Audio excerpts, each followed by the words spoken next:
दीनार्तिविच्छेदनहेतुभूतैः कृपाकटाक्षैरभिषिञ्च मां श्रीः।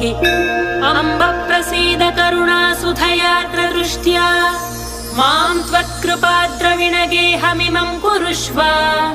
आलोकय प्रणतहृद्गतशोकहन्त्री त्वत्पादपद्मयुगलं प्रणमाम्यहं श्रीः। शान्त्यै नमोऽस्तु शरणागतरक्षणायै कान्त्यै नमोऽस्तु कमनीयगुणाश्रयायै। शान्त्यै नमोऽस्तु दुरितक्षयकारणायै दात्र्यै नमोऽस्तु धनधान्यसमृद्धिदायै।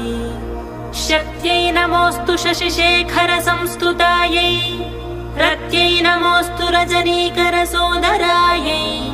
भक्त्यै नमोऽस्तु भवसागरतारकायै मत्यै नमोऽस्तु मधुसूदन